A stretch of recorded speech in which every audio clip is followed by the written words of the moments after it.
Hello and welcome back to a brand new episode of the Couchbrotatopodcast. And on today's show, your mission, should you choose to accept it, is to listen to the Mission Impossible movie rankings episode. On today's episode, we do discuss the brand new Mission Impossible Dead Reckoning, which hit movie theaters this weekend, and we rank all 7 of the Mission Impossible movies. And as always, if you or any of your friends or family get caught listening to this episode, please just tell them we've got 100 more to listen to. So, after the guitar riff, the Couch Potato Podcast presents to you the complete Mission Impossible movie rankings episode. This message will self-destruct in 5 seconds.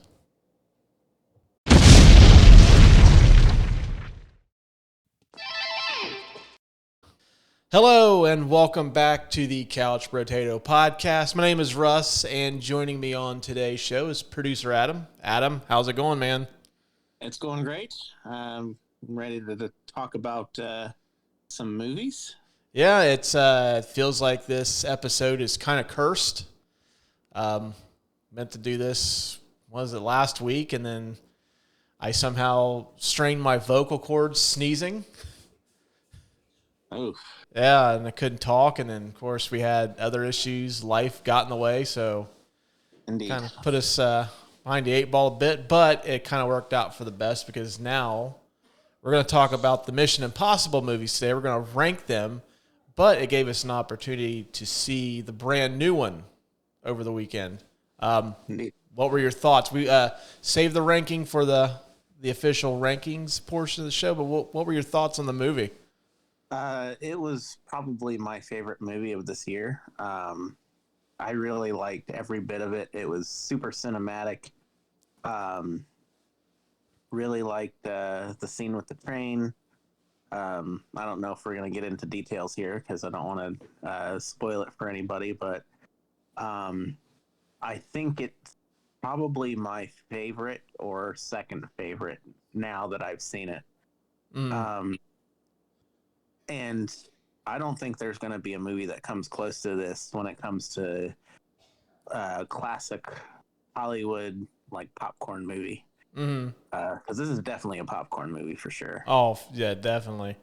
I thought it was awesome, too. A lot of really awesome action set pieces. The one that they always feature in the ad, where Cruise is on the motorcycle and jumps off the cliff, that was awesome. I'm always a sucker for a good car chase scene, and there's an amazing one in this too. And then there's also the awesome train sequence, which I did not realize until you pointed it out after the movie last night. But Jurassic Park 2, The Lost World, utilizes a very similar concept. Because I think I had mentioned that I don't remember seeing a train sequence quite like this.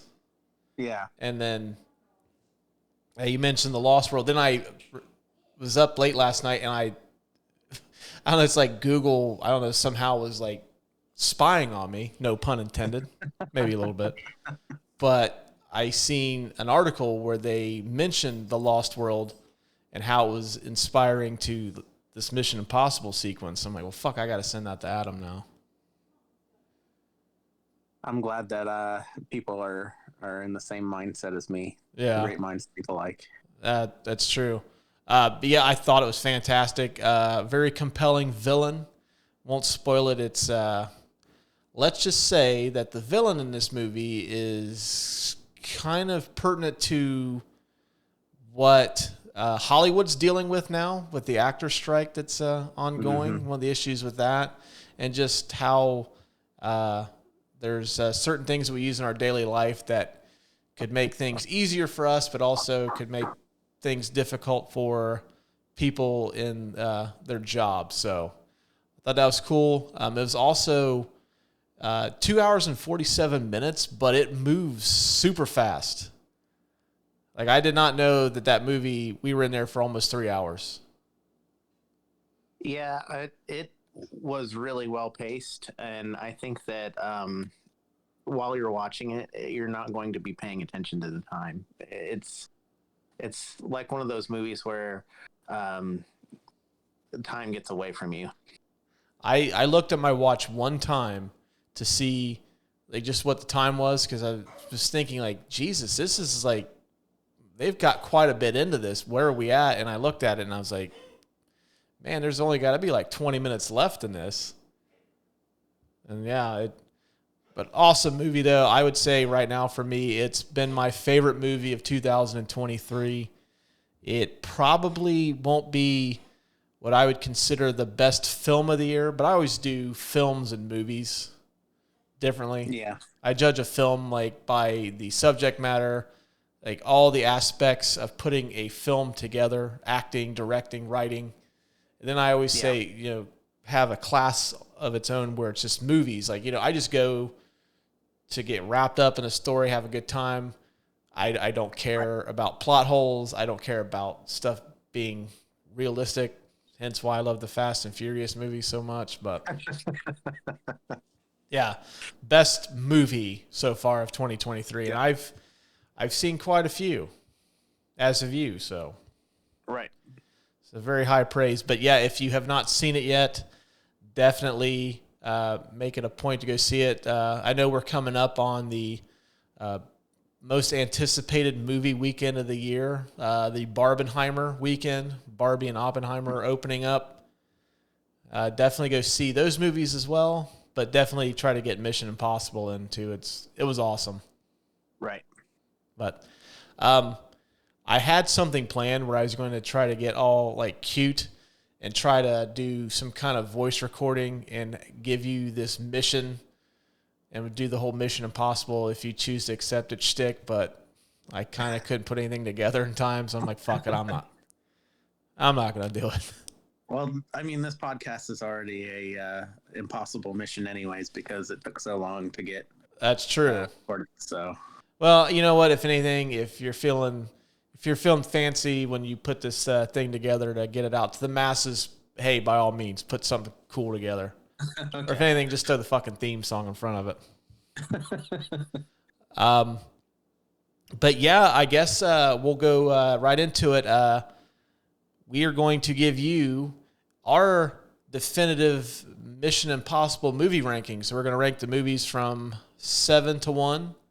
I think this is going to be a pretty cool list. I think most people will agree with the bottom half, but then I think when we get to the top, it's going to be a little interesting. So I don't know. How do you want to do this today? Do you want to just you rattle off your list, I rattle off mine, we talk about them, or do you just want to go 7, 7, 6? We just back and forth like a tennis match. Let's rattle them off, and then we'll talk about them. We'll have you go first too, because I feel like I feel like our lists are similar, but I don't want to take any steam away from you. So. Oh well, you're such a gentleman. That's why I have you on the show all the time. All right. Well, my list, I have at number 7, I have Mission Impossible 2. I have at number 6, Mission Impossible 3. Number 5, I have Ghost Protocol. Number 4, I have the OG, the original Mission Impossible. I have Rogue Nation at number 3. This could be recency bias, but I have not stopped thinking about this since we've seen it. But I have Dead Reckoning at number 2. And I have Mission Impossible Fallout as number 1. Okay. All right. My list is a little different. Okay, good, because if it was the exact same thing, like this is going to be a very short episode. I have Mission Impossible 2 at number 7. I have Mission Impossible Ghost Protocol at number 6. I have Mission Impossible 3 at number 5. And then I have Mission Impossible Rogue Nation at number 4. And then Fallout is number 3. Dead Reckoning is number 2. And the first Mission Impossible is number 1. Okay, good. Very different list than I have, so we can talk about it a little bit. You and I both have Mission Impossible 2 at the bottom. I will say that my biggest gripe, it's a good movie. It's an entertaining movie, but it doesn't feel like a Mission Impossible movie to me. Right. Yeah, it's it's different in the sense of just plot. I think that uh, the stakes weren't super high, and if I'm remembering the movie correctly, like I said when we were talking about it before the podcast, it's been a while since I've seen them all, but he could have just killed her and it would have been fine. Yeah, he could have. It just seems like there was no stake in the plot, and it was kind of a meh Mission Impossible movie. Well, my biggest thing is it didn't like the reason it doesn't feel like a Mission Impossible movie because in every other film that they've done, it's been a collaborative effort. He's always depended on like each member of his team, and it really feels more like this is a solo gig for him. Mm-hmm. And I don't really dig the fact that they're so reliant. There's a lot of gunplay in this that you don't really get so much in the rest of them. And I really feel like if you just take Tom Cruise out of this, you take Mission Impossible out of the title, and you just called it something else and put, I don't know, Nicolas Cage in that role. It's a run-of-the-mill action movie that you got in the late 90s, early 2000s. I would agree with that statement. Yeah, and for me, that's why I think it doesn't really fit the spirit of the rest of the movies. So that's why it hangs out at the bottom for me. I still found it very entertaining. I think if two awesome things that came out of this is, one, you got that hilarious Ben Stiller skit from the MTV Movie Awards where he's parodying Tom Cruise. Yeah. And then the villain in Mission Impossible 2 is Dougray Scott, who was cast as Wolverine in the X-Men movie, but had to bow out of X-Men because Mission Impossible ran over schedule. So they had to cast Hugh Jackman as Wolverine instead. And the rest is history. Yep. So, hey, for that, I will enjoy Mission Impossible. Plus, it is an entertaining movie, but man, like, I don't know. As a Mission Impossible movie, it's meh. It's just meh. Yeah. So you had at number 6 was... I believe my number 6 was Ghost Protocol. Okay, I had that one rated much higher. Why Ghost Protocol at 6? Well, I mean, it just... I don't know if it's just the pacing of it or it's the whole climbing the building thing. I don't know. It didn't have enough action in it for me. It seemed very very blah for a Mission Impossible movie as well. Kind of on the same level as Mission Impossible 2. It's kind of a run-of-the-mill action movie to me anyways. It's cool that,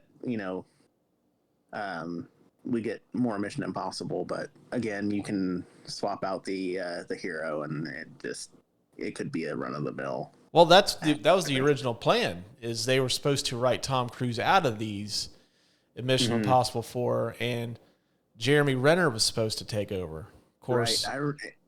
I did like his addition, but I mean, yeah, no, I liked all of the additions that the Mission Impossible series brings on, but I mean, this movie's still a kind of a meh movie for me.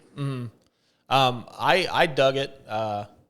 I love the Burj Khalifa sequence. I think that when you look at this franchise 30, 40 years down the road, that'll be the first scene that anyone talks about, is that scene.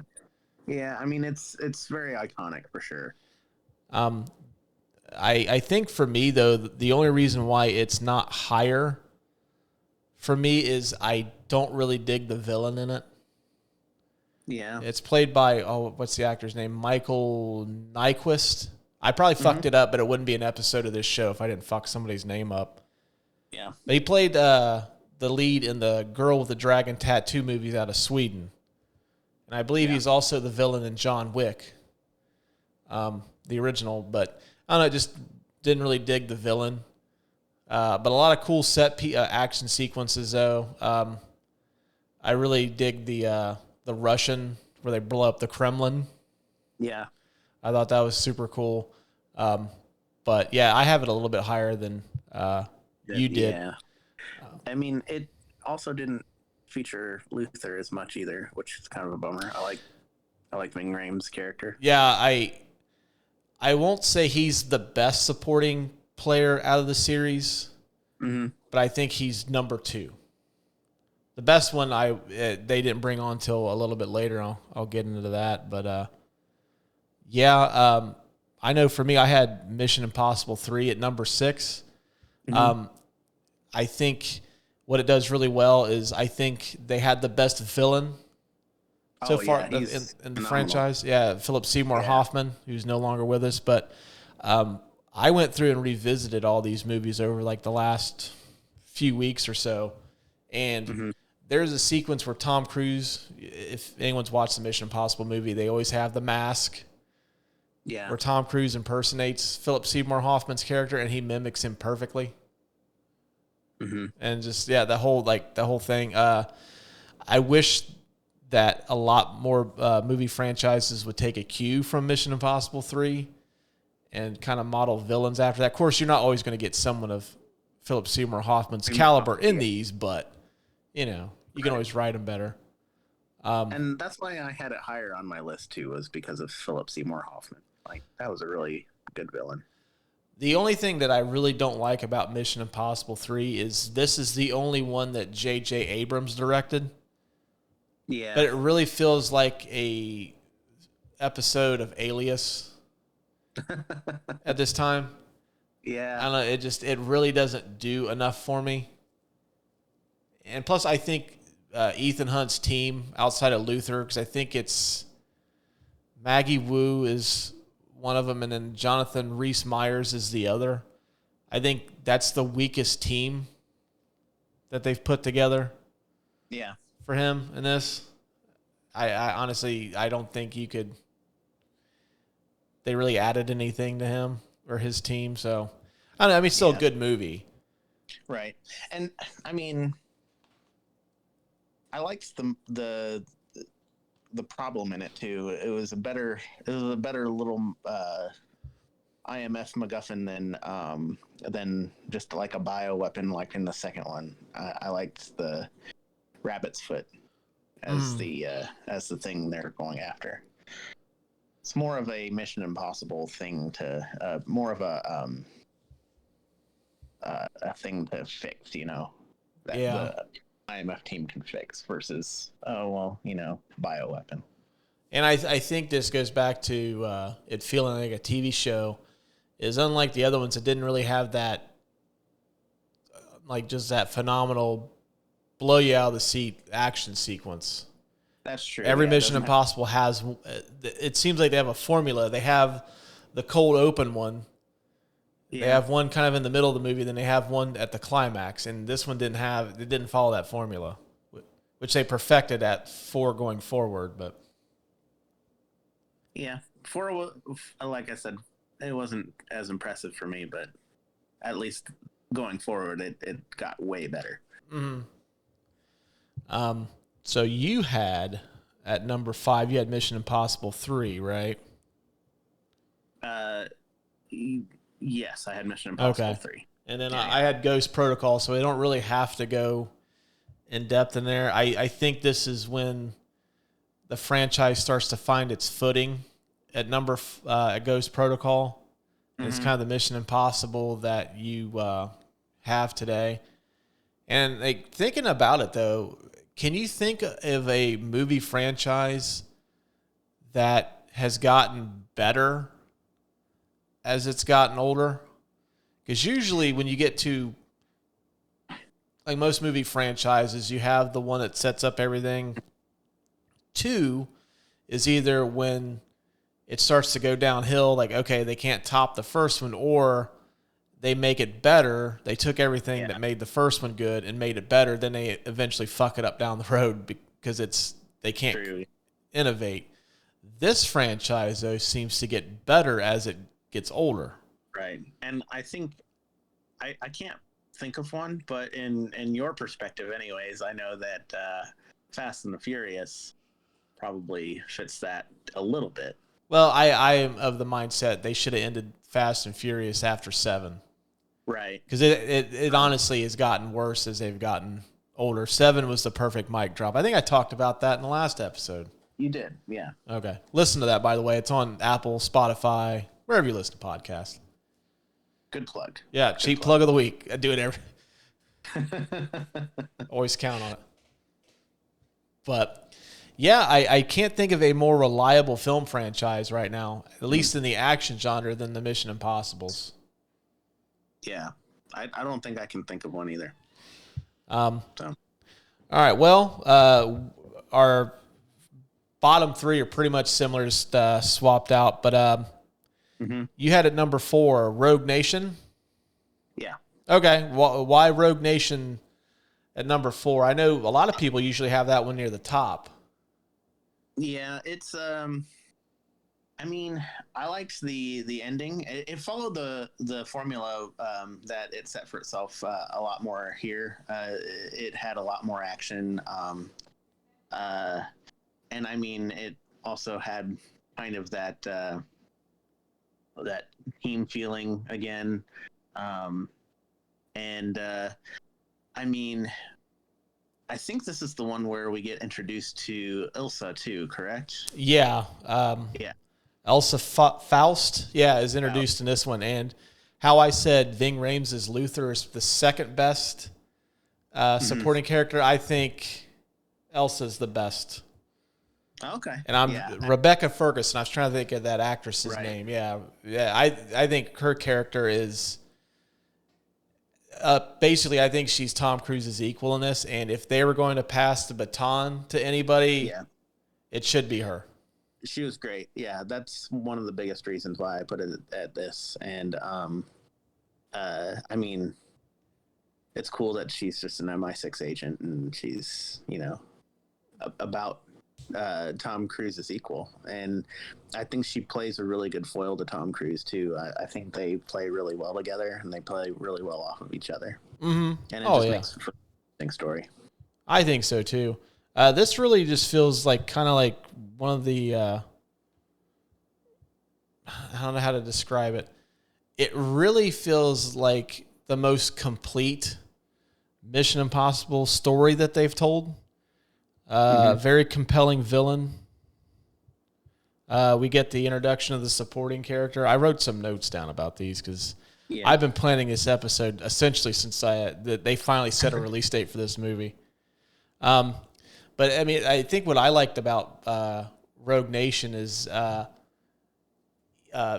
Cruise's character has always been kind of like somebody that takes chances and it always pays off for him. Mm-hmm. But this time it's like you take chances and he fucks it up. Right. They make him pay for it. Plus, we get some really good Alec Baldwin in this too.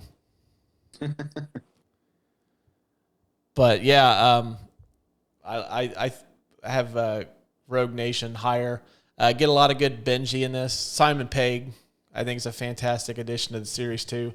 Never really seen him as an action star coming out of Hot Fuzz and the Edgar Wright stuff, but he's mainly a comedian, but I mean he's even featured in Star Trek as an action, kind of like a comic relief, but also in that action kind of role. I know for me, I had the original at number 4. I used to not like it as much, but going back through and revisiting these, I remember watching some of the television show as a kid. Because there used to be a channel in Cleveland that we got down here in Springfield. It was called WUAB, I believe. And all that station did was they would run a bunch of old television shows. Like I got introduced to Wild Wild West on that. Barney Miller is all kinds of stuff. But they used to show Mission Impossible on there from time to time. And so I was kind of familiar with like the Jim Phelps character being the hero of Mission Impossible. Yeah. I also think this is the first time they did a big star being uncredited in the movie because Emilio Estevez is in this for like the first 20 minutes and they kill him off. Mm-hmm. And I know that's a spoiler, but fuck, the movie's 30-some years old. Come on. You've had plenty of time to watch it.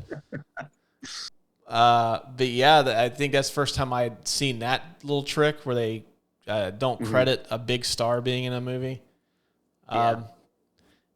Plus, it really, for a while, it seemed like they were going with that. Each director that they hired kind of had their own style.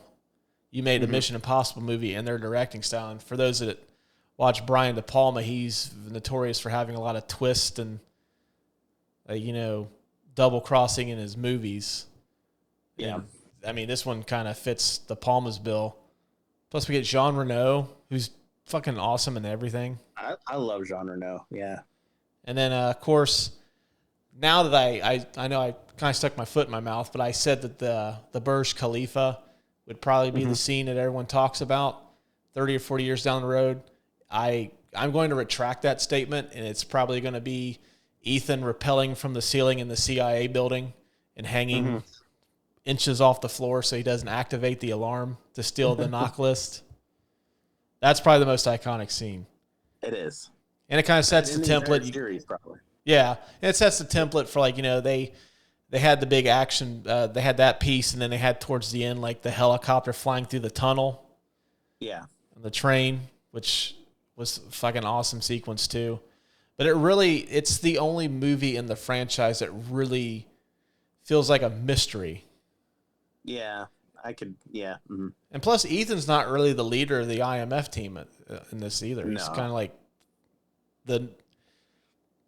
Jim Phelps is the boss, and he's got like a really good assistant manager, and that's Tom Cruise's character. And he kind of manages everybody till that opening sequence gets fucked up. Yeah, I mean, I put Mission Impossible 1 at my number 1.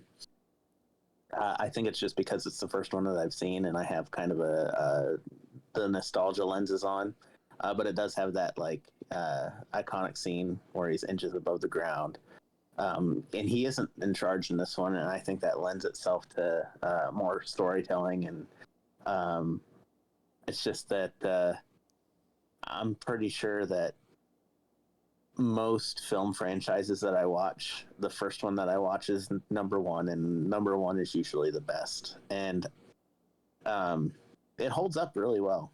It really does. I haven't seen it in a minute, so I probably should watch it again just to refresh my memory on it. But I have those rose tinted glasses on while doing my list. So there's also a couple things in the original that really stand out to me. Is one, when they have the reveal that Jim Phelps is the bad guy in this, and he's telling Ethan that his wife's involved.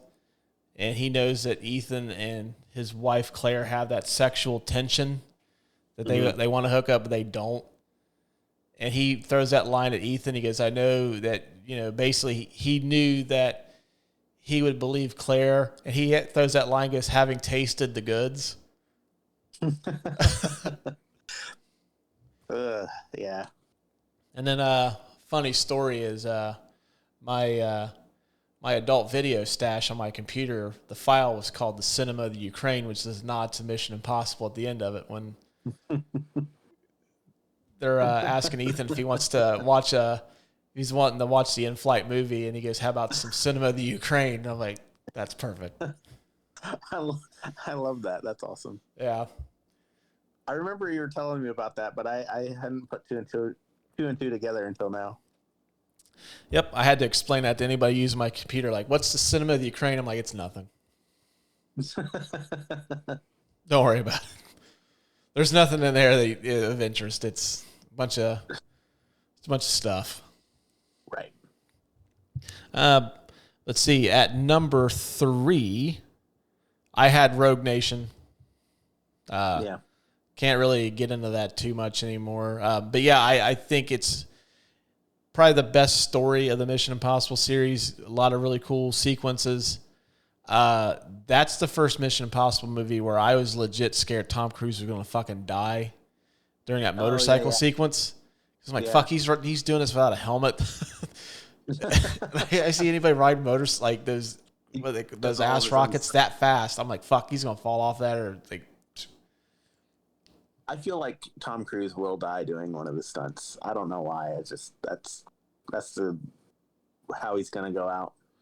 Well, I've called Tom Cruise Tom Cruise has had like different sections of his career. Like, first off, he was kind of like the cocky, high schooler, post high schooler that took him up until like Top Gun. Yeah. Then he had that persona that he kind of crafted through the mid 90s, kind of made him the biggest star in the world. And then like he tried his hand at being like the actor's actor for a while. He tried to get his award role. He worked with Kubrick. He did the Eyes Wide Shut. He did Magnolia, which I still to this day say he was robbed. He should have won an Oscar for Magnolia. He's fantastic in it.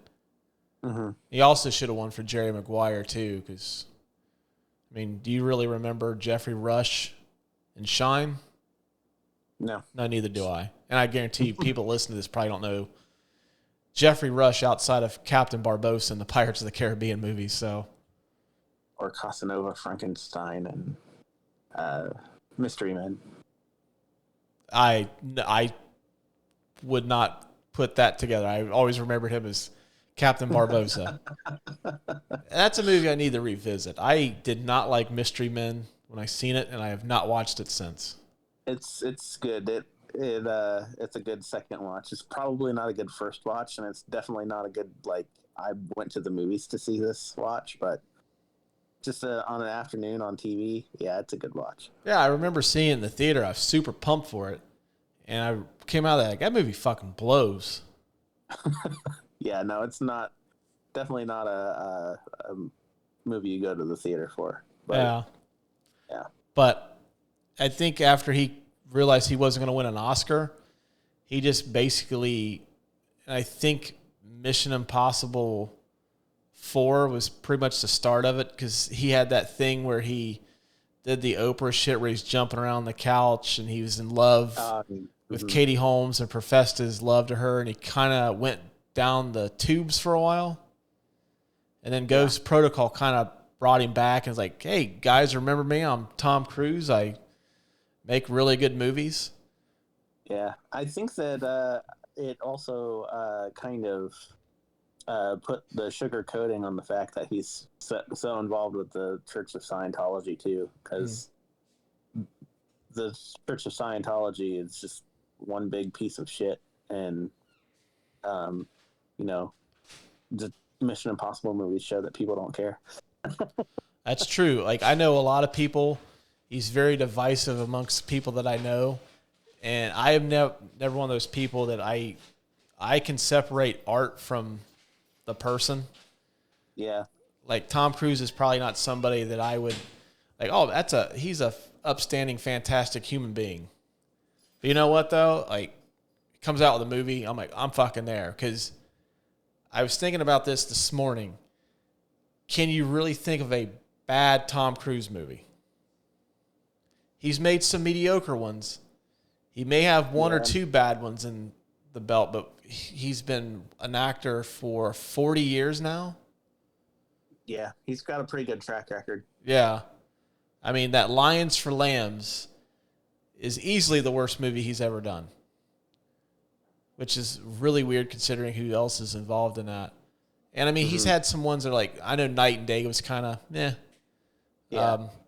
Oblivion is okay, but it's very slow. But for the most part, you kind of, when you see a Tom Cruise movie, you're getting your money's worth. Right. But I think after he realized that he wasn't going to win an Oscar, I think he just has essentially, and then Mission Impossible is kind of the movie that revitalized his career. I've called him this to numerous people. I think he's the American Jackie Chan now. Yeah. I mean, Jackie Chan's more like kind of does acrobatic stunts, but still like, fuck, like, how is this guy still walking? Right. Cruise is the same way. Yeah. Except Jackie Chan's playing with like a $3 million budget. Tom Cruise is playing with a $200 million budget. So he can do more outlandish shit. So, Right. So I think that going forward, it's pretty much just going to be action movies from him Which going I'm forward. fine with. Yeah, I'm totally fine with that. yeah. But I think he is a guy that I think I would like to see him get one last crack at an Oscar. Yeah. Because he's kind of got a Robert Redford quality to him, as in, like, sometimes he's overlooked as being handsome, so sometimes I think it's kind of goes against him. Mm-hmm. Yeah. But outside of the fact that I think that he looks very unnatural doing certain things that come very easy to me and you, like War of the Worlds, like he looks very unnatural throwing a baseball. Yeah. And even like I listened to the Rewatchables podcast, and they were talking about him and A Few Good Men, and he looks like he just has never drank a beer before until he filmed that scene in A Few Good Men where he's talking to Kevin Bacon. But Yeah. You put it like that, yeah, it does look like that. yeah, it looks like he practices things that you and I can do on a daily basis that we don't even think twice about. It's like, I have to practice doing this to make it look right. But yeah, I mean, I think at this point in his career, this is all you're going to see from Tom Cruise going forward, because it works. So Yeah. all right, well, hey, let's get back to the list. We're at number 3. Yes, number 3. Okay, what was your number 3 again? My number 3 was Mission Impossible Fallout. Okay, this is the one. This is the one that when you read off your list, I was most intrigued by.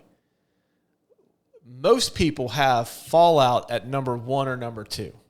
Yeah. I did some reading. I just was like going over, like, I wonder how other people rank these, because I know how my system on how I rate them. You have yours, but yeah, I thought, like, when you said Fallout at number 3, I'm curious to hear your thoughts on this. Okay, so it's twofold. First being, I already have Mission Impossible 1 at my number 1, and we kind of talked about that already. This newest one is probably my new second favorite. It's really neck and neck with Fallout. I mean, Fallout is a really good film.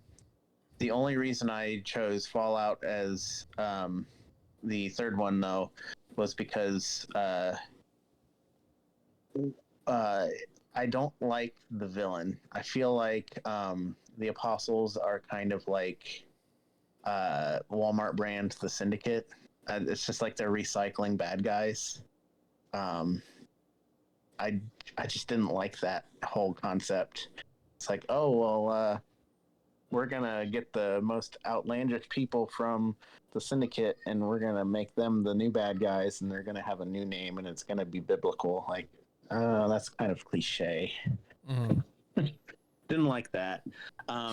Although I did like Henry Cavill. I like him in anything. Great addition. Like I said, I like all the additions that they make to all of the Mission Impossibles when they come out and they have some new actor that's added. They seem to be, heavy hitters too, or at least mid hitters, and Henry Cavill's one of those. I really like his character. And I also liked just the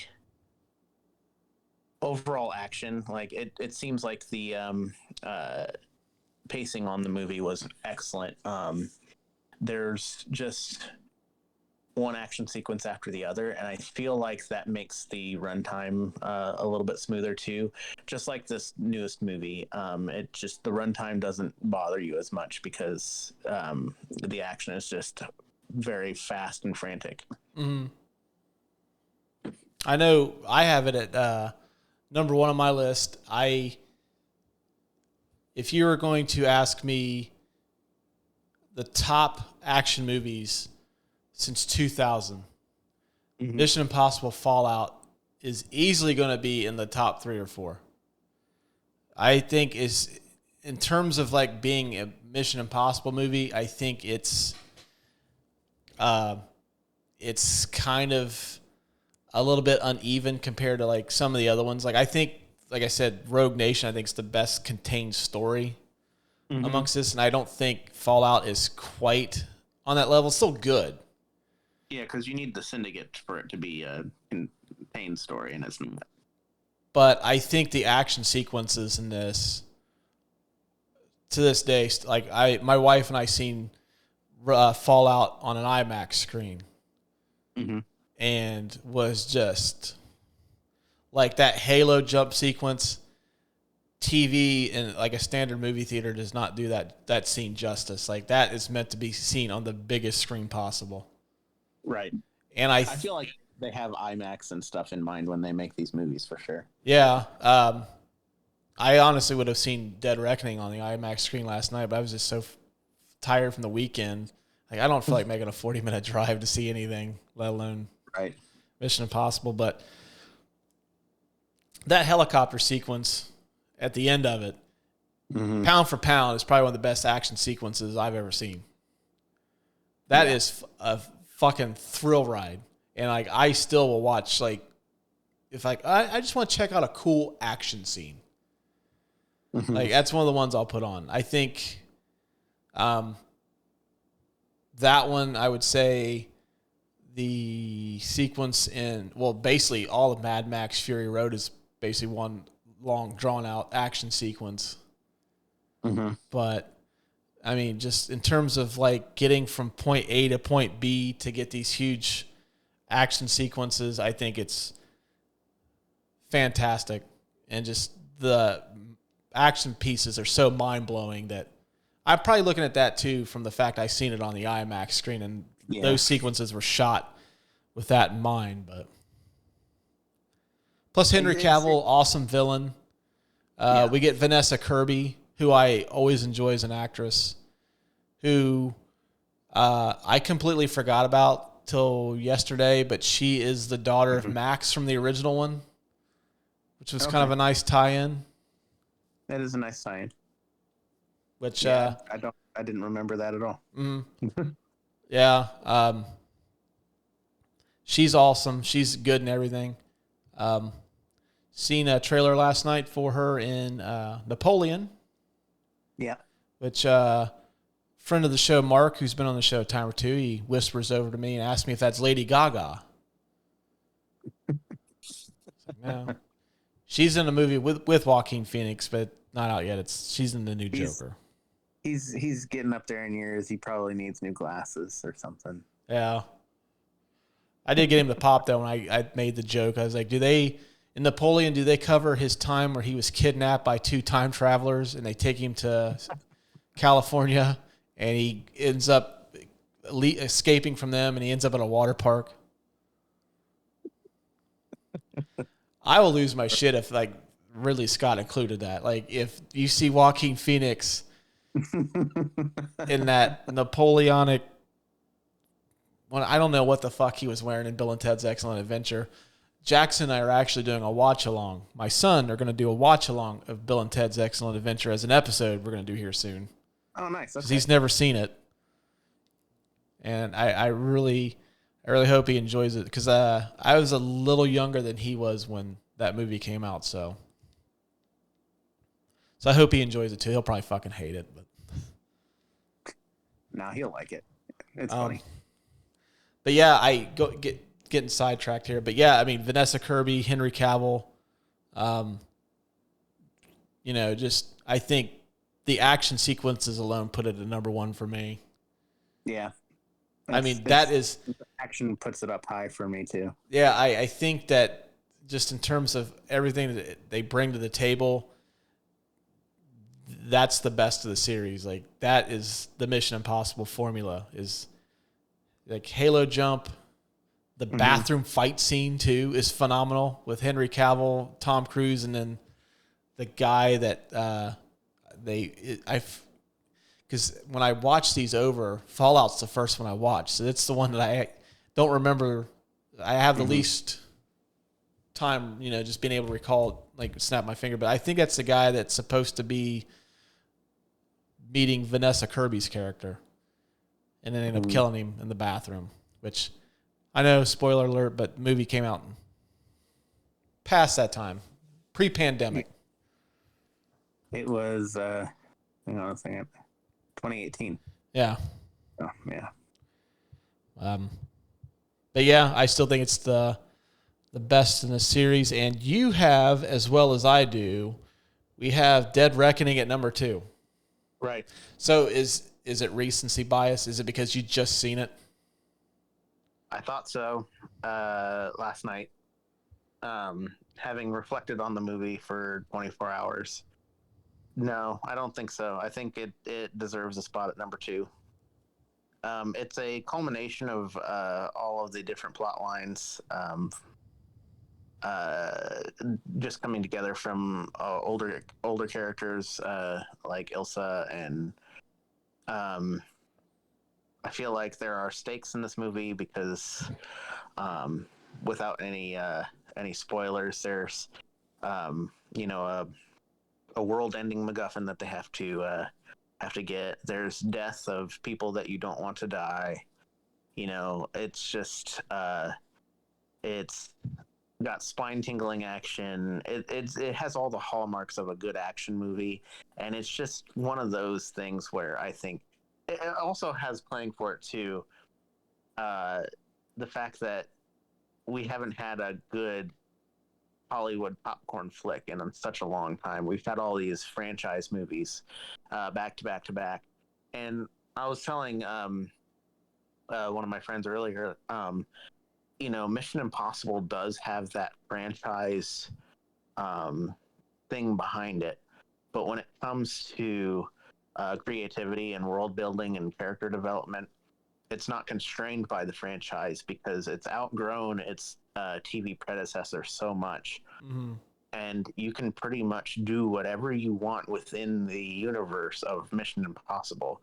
So you get the safeness of the franchise and the Hollywood, producers, and they're going to pour their money into it because of Mission Impossible, but that gives the writers and the directors and everybody creating the movie more latitude when it comes to storytelling. And I think that this is the culmination of all of that. Mm-hmm. Yeah, I totally agree with you. I think that it's become, I hate to say this, but it's the Marvelization of Hollywood. They've gotten so consumed with creating these universes that I think that's the problem with Marvel, is to really get the gist of their movies now, you have to have seen a movie that came out. I'll use a perfect example is The Marvels is the next Marvel movie coming out in November, and you have to have seen Miss Marvel, the television show on Disney Plus, to get the, figure out who some of these characters are. You have to figure out why this is happening, and you have to have invested in the TV show to understand that. And I think that, like, my wife, as an example, she enjoys the Mission Impossible movies, but she also can go into that not having to know, okay, Tom Cruise is in it. Yeah. And, Ving Rhames is like, okay, that he's part of his team, but Ving Rhames' backstory has not played a part in the overall, series of films. Simon Pegg, he's a part of Ethan's team, but there's no backstory that has led into this. And even if she goes and sees the new one, she might have a question about, which I love this, Henry Sersney, I think is the actor's name. He came back as Kittredge. Yeah. Which he's probably one of my top 2 or 3 favorite villains in the movie. I fucking love him. That guy is perfected the art of being a smarmy, slimy bureaucrat. Yeah. Because I remember he had that little run where he was in Mission Impossible, and then he played almost the exact same character, amped up to 10 in Clear and Present Danger. Oh, yeah, yeah. Yeah. He's the one that kind of helped take down that drug cartel with Willem Dafoe's help, and then kind of bailed on him when shit got too hot. But if she goes and sees that, it would probably help her a little bit to know who that is, but it's not, I don't know who this is, so I'm not going to be able to enjoy the movie. Yeah. And I think that's worked to Mission Impossible's favor. It's like, okay, the tying thread to this is it has Tom Cruise in it. That's it. That's all you need to know. Is like, oh, Tom Cruise is in it. Okay, cool. I'm in. I know I'm going to see some crazy stunts. That's the tie that binds the series together. Is you're going to see crazy fucking stunts most likely done by Tom Cruise himself. And I think that's the appeal of them. You don't need to know A, B, C, and D to get enjoyment out of the current film. Right. And the fact that there is character development and plot that isn't tied to any of the other movies and makes them their own self-contained movie, I think is one of the best things about the series. Mm-hmm. Yeah, I think that, I don't really need to know where Ethan Hunt came from. Nope. All I know is that this guy knows how to do his job. He does it very well to the point where when all else fails, they go to him. Yeah. That's all I need to know. Some spy movies, like I know Bourne, that's kind of part of the movie itself, is he's trying to piece together who he is. Yeah.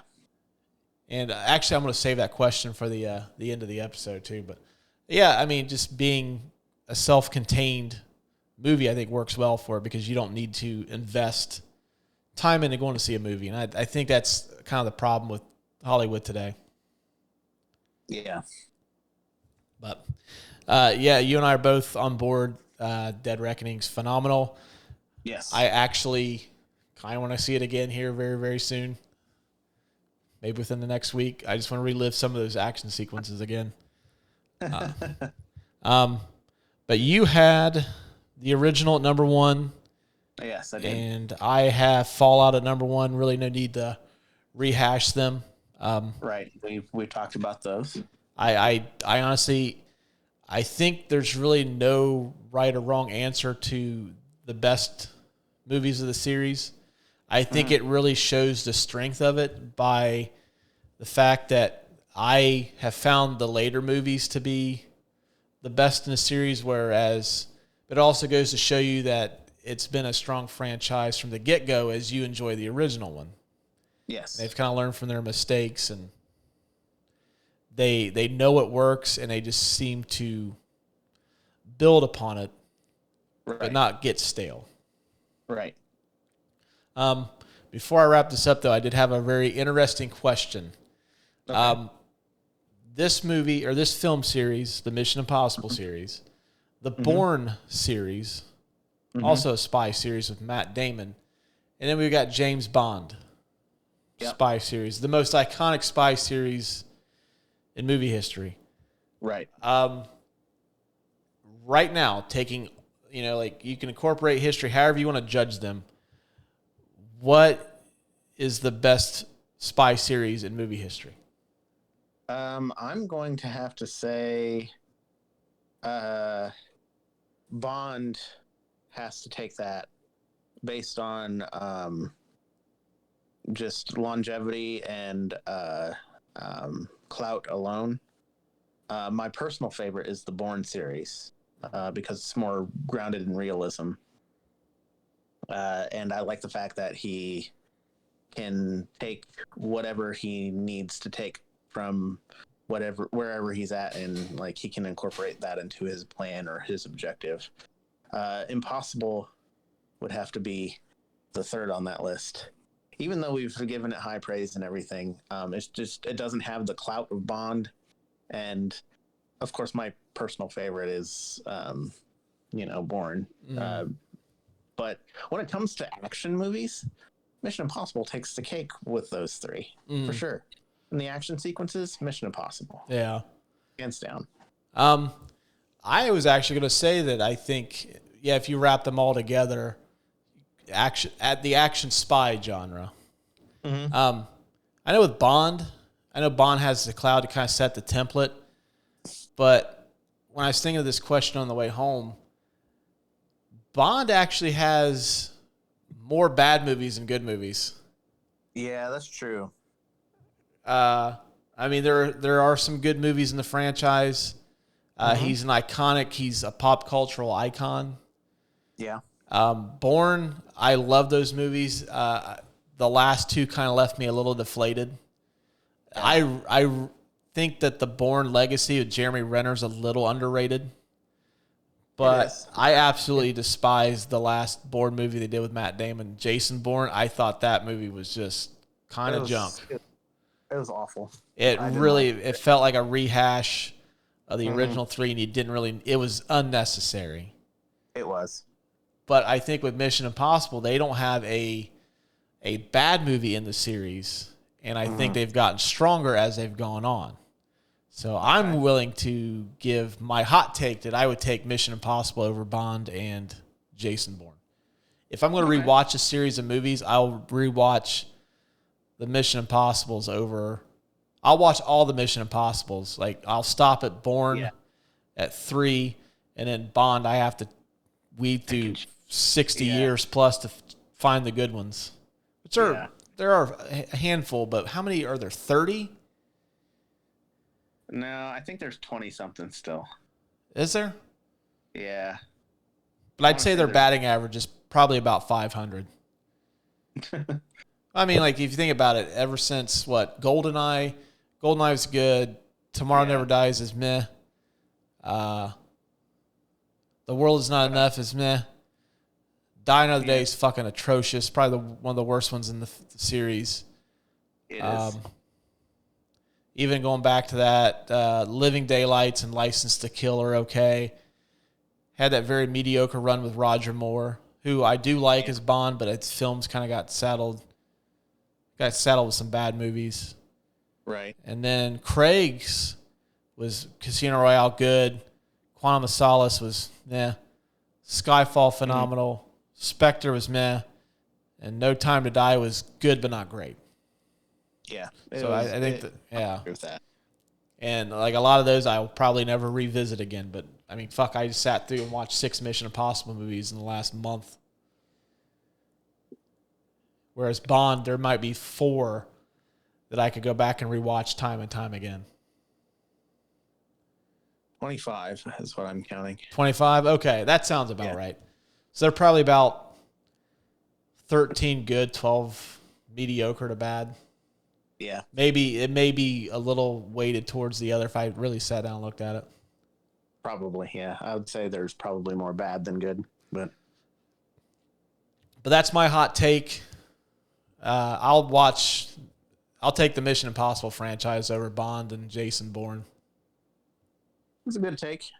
I mean, I'm still partial to Bourne, but They say, yeah, those first 3 Bourne movies are awesome, but I don't know. I kind of get soured on film franchises once they start. I don't know. They start to feel like a cash grab. Yeah, and that's what Bourne did for sure.